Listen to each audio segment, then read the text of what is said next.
Hello guys, आप सभी का हिंदी सूत्रा में स्वागत है। कैसे हैं आप लोग? उम्मीद है आप लोग स्वस्थ होंगे और अपने पढ़ाई में लगे हुए होंगे। तो हम लोग कर रहे हैं टीजीटी, पीजीटी, केवीएस और एनवीएस का प्रैक्टिस सेट। ये हमारा दूसरा प्रैक्टिस सेट है। पहला हम लोग कर चुके हैं, दूसरे में हम लोग करेंगे 1 से लेकर 50 क्वेश्चन तक, जो कि बहुत ही ऑथेंटिक प्रश्न है। तो ज़्यादा समय न लेते हुए अपने प्रश्नों की ओर चलते हैं। वियोगी होगा पहला कवि, आह से उपजा होगा गान। पंक्ति किसकी है? वियोगी होगा पहला कवि, आह से उपजा होगा गान। पंक्ति है पंत जी की, सुमित्रा नंदन पंत की। चौथा ऑप्शन हमारा सही हो जाएगा। गुणवंत हेमंत किसकी कविता है? तो श्रीधर पाठक की। गुणवंत हेमंत श्रीधर पाठक की कविता है। पहला ऑप्शन हमारा सही हो जाएगा। निठल्ले की डायरी किस विधा की रचना है?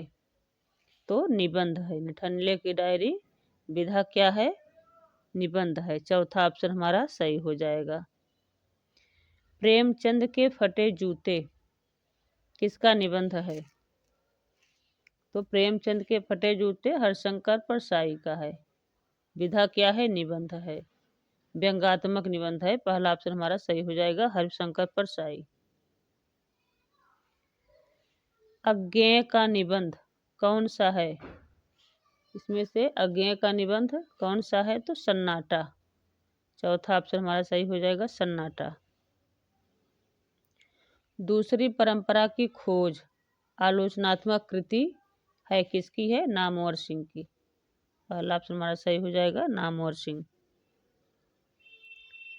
साहित्यालोचन आलोचना किसकी है? तो डॉक्टर श्याम सुंदर दास की है साहित्यालोचन। तीसरा ऑप्शन हमारा सही हो जाएगा। ऋण जल धन जल रिपोर्ताज के लेखक हैं कि कौन है? फणीश्वरनाथ रेणु हैं। दूसरा ऑप्शन हमारा सही हो जाएगा, ऋण जल धन जल फणीश्वरनाथ रेणु का रिपोर्ताज है। प्रकाश चंद्र गुप्त की रचना है। कौन है प्रकाश चंद्र गुप्त की रचना? तो अकाल में बंगाल का अकाल। ठीक, बंगाल का अकाल प्रकाश चंद्र गुप्त की रचना है। चौथा ऑप्शन हमारा सही हो जाएगा। कला से साक्षात्कार रचना किसकी है? देवेंद्र सत्यार्थी का। कला से साक्षात्कार रचना देवेंद्र सत्यार्थी का है। तीसरा ऑप्शन हमारा सही हो जाएगा। मलबे का मालिक रचना किसकी है? मोहन राकेश का। मलबे का मालिक मोहन राकेश। दूसरा ऑप्शन हमारा सही हो जाएगा। शुद्ध वर्तनी का चयन कीजिए। तो कुर्सी। ठीक, शुद्ध वर्तनी कौन सी है? तीसरा हमारा कुर्सी होता है। शुद्ध वर्तनी का चयन कीजिए।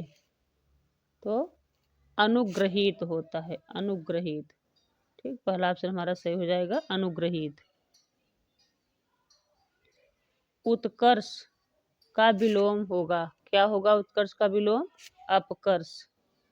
उत्कर्ष का अपकर्ष। चौथा ऑप्शन हमारा सही हो जाएगा।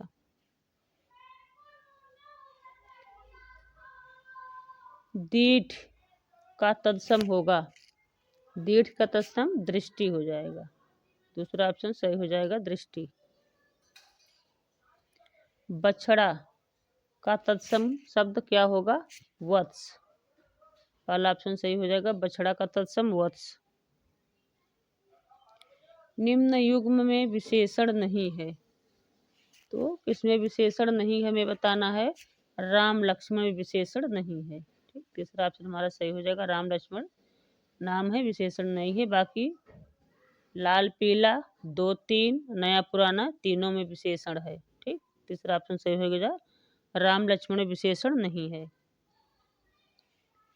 सगुण का विलोम शब्द क्या होगा? तो सगुण का निर्गुण हो जाएगा। पहला ऑप्शन हमारा सही हो जाएगा, सगुण का निर्गुण। मीठा अमरूद से मीठा किस प्रकार का विशेषण है? मीठा अमरूद से पूछ रहा है, मीठा किस प्रकार का विशेषण है? तो गुणवाचक विशेषण है। मीठा गुणवाचक विशेषण है। तीसरा ऑप्शन हमारा सही हो जाएगा। लुंठित व्यंजन कौन सा है? र। पहला ऑप्शन सही हो जाएगा। र हमारा क्या होता है? लुंठित व्यंजन होता है। व्यक्तिवाचक संज्ञा कौन है? व्यक्तिवाचक संज्ञा भारत। चौथा ऑप्शन सही हो जाएगा। भारत व्यक्तिवाचक संज्ञा है। शुद्धवर्तनी का चयन कीजिए। शुद्धवर्तनी कौन सा होगा? जागृत। ठीक, पहला ऑप्शन सही हो जाएगा। जागृत हमारा शुद्धवर्तनी है। स्वर्ग का संधि विच्छेद क्या हो जाएगा? सु धन वर्ग और स्वधन ग, यानी कि चौथा ऑप्शन हमारा सही होगा। 2 और 3 दोनों सही है, तो चौथा ऑप्शन सही हो जाएगा। ठीक,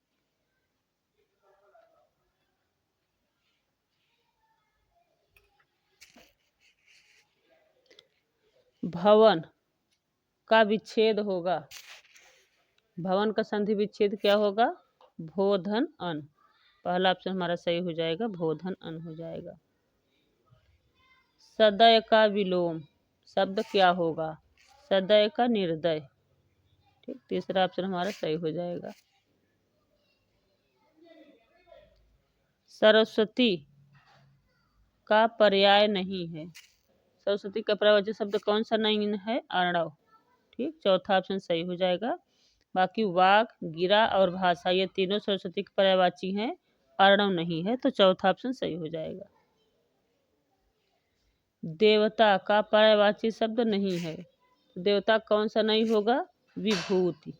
ठीक, विभूति देवता का पर्यायवाची नहीं है, पहला ऑप्शन सही हो जाएगा। बाकी विबुध, त्रिदश और अमर ये तीनों देवता के पर्यायवाची शब्द हैं। मैं खाना खा चुका तब वह आया, कैसा शब्द है ये, या कैसा वाक्य है? कैसा वाक्य है? मैं खाना खा चुका तब वह आया, वाक्य कैसा है ये? मिश्र वाक्य है। ठीक, पहला ऑप्शन सही हो जाएगा। मिश्र वाक्य है। उच्चारण स्थान के आधार पर व्यंजन के भेद। उच्चारण स्थान के आधार पर व्यंजन के कितने भेद होते हैं? तो 8 भेद होते हैं। तीसरा ऑप्शन हमारा सही हो जाएगा। 8 भेद होते हैं। सौरसैनी अपभ्रंश से उत्पत्ति हुई। सौरसैनी अपभ्रंश से किसकी उत्पत्ति हुई? पश्चिमी हिंदी की। तीसरा ऑप्शन हमारा सही हो जाएगा। सौरसैनी अपभ्रंश से पश्चिमी हिंदी की उत्पत्ति हुई। तीसरा ऑप्शन सही हो जाएगा। अनिश्चितवाचक सर्वनाम कौन है? अनिश्चितवाचक सर्वनाम कुछ। ठीक, चौथा ऑप्शन सही हो जाएगा। कुछ क्या है? अनिश्चितवाचक सर्वनाम है। हिंदी में सर्वनाम की संख्या होती है, कितनी होती है हिंदी में सर्वनाम की संख्या? 11। ठीक, दूसरा ऑप्शन सही हो जाएगा हमारा। हिंदी में सर्वनाम की संख्या 11 होती है। फूल आकाश सकल मही छाई, जन वर्षा ऋतु प्रकट बुढ़ाई में कौन सा अलंकार है? ठीक, कौन सा अलंकार हो गया इसमें? उत्प्रेक्षा अलंकार। तीसरा ऑप्शन हमारा सही हो जाएगा। उत्प्रेक्षा अलंकार है। वाम अंग शिव शोभित, शिवा उदार शरद सुवारिद में जनु तड़ित बिहार में कौन सा छंद है? तो कौन सा छंद होगा इसमें? बरवय छंद हो जाएगा। पहला ऑप्शन हमारा सही हो जाएगा। बरवय छंद है।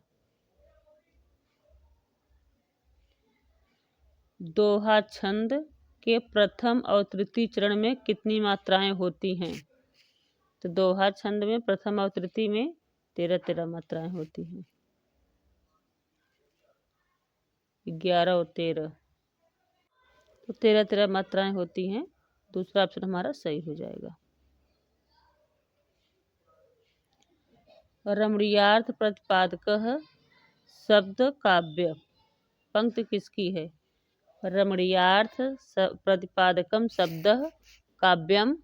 किसकी पंक्ति है ये? पंडित जगन्नाथ का। तीसरा ऑप्शन सही हो जाएगा, जगन्नाथ का है। अलंकार सर्वस्व मौलिक ग्रंथ है। अलंकार सर्वस्व किसका मौलिक ग्रंथ है? तो रुथ्यक का है। दूसरा ऑप्शन सही हो जाएगा, रुथ्यक का। काव्य अलंकार ग्रंथ के लेखक कौन है? काव्य अलंकार भामह का है। पहला ऑप्शन हमारा सही हो जाएगा, भामह। व्यक्ति विवेक नामक प्रौढ़ ग्रंथ कौन सा है? व्यक्ति विवेक प्रौढ़ ग्रंथ तो महिम भट्ट। ठीक, तीसरा ऑप्शन सही हो जाएगा, महिम भट्ट की है। औचित्य संप्रदाय के प्रवर्तक हैं। औचित्य संप्रदाय के प्रवर्तक कौन है? क्षेमेंद्र हैं। चौथा ऑप्शन सही हो जाएगा, क्षेमेंद्र। कविता हमारे परिपूर्ण क्षणों की वाणी है, कथन किसका है ये? कविता हमारे परिपूर्ण क्षणों की वाणी है, कथन किसका है? सुमित्रानंदन पंथ का है। सुमित्रानंदन पंथ का, सुमित्रानंदन हो जाएगा। चौथा ऑप्शन हमारा सही हो जाएगा, सुमित्रानंदन पंथ। भाषा का जादूगर कहा जाता है, किसे कहा जाता है? शिव पूजन सहाय को। दूसरा ऑप्शन हमारा सही हो जाएगा, भाषा के जादूगर शिव पूजन सहाय को कहा जाता है। दूसरा ऑप्शन सही हो जाएगा। दो पंक्तियों के बीच काव्य संकलन है, राजेश जोशी का है। दो पंक्तियों के बीच किसका काव्य संकलन है? राजेश जोशी का। पहला ऑप्शन हमारा सही हो जाएगा। संशयात्मा काव्य किसका है? तो ज्ञानेंद्रपति का है। तीसरा ऑप्शन हमारा सही हो जाएगा, संशयात्मा ज्ञानेंद्रपति का है। कथा सतीसर उपन्यास की लेखिका कौन है? चंद्रकांता। दूसरा ऑप्शन सही हो जाएगा, चंद्रकांता का है कथा सतीसर। पद्मावत की संजीवनी व्याख्या के लेखक कौन है? पद्मावत की संजीवनी व्याख्या किसकी रचना है ये? वासुदेव शरण अग्रवाल का। पहला ऑप्शन हमारा सही हो जाएगा, वासुदेव शरण अग्रवाल। बौद्ध धर्म दर्शन के लेखक हैं आचार्य नरेंद्र देव। तीसरा ऑप्शन सही हो जाएगा, बौद्ध धर्म दर्शन के लेखक आचार्य नरेंद्र देव की रचना है। हवा में साक्षात्कार काव्य के लेखक कौन है? हवा में साक्षात्कार तो किसकी है ये? कैलाश वाजपेयी का। चौथा ऑप्शन सही हो जाएगा, कैलाश वाजपेयी। प्रजा हितैषी पत्र के संपादक हैं कौन है? राजा लक्ष्मण सिंह। चौथा ऑप्शन हमारा सही हो जाएगा, राजा लक्ष्मण सिंह। लास्ट प्रश्न देखते हैं, हिंदी राष्ट्रीय पत्रकारिता दिवस कब मनाया जाता है? हिंदी राष्ट्रीय पत्रकारिता दिवस कब मनाया जाता है?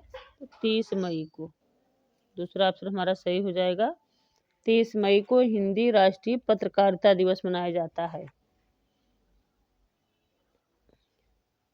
तो अगर आप लोग अभी तक हमारे चैनल को सब्सक्राइब नहीं किए हैं तो प्लीज़ हमारे चैनल को सब्सक्राइब कर लीजिएगा, बेल आइकन जो प्रेस करिएगा ताकि जब भी मैं अगला वीडियो डालूं तो नोटिफिकेशन सबसे पहले आप लोगों के पास पहुंचे।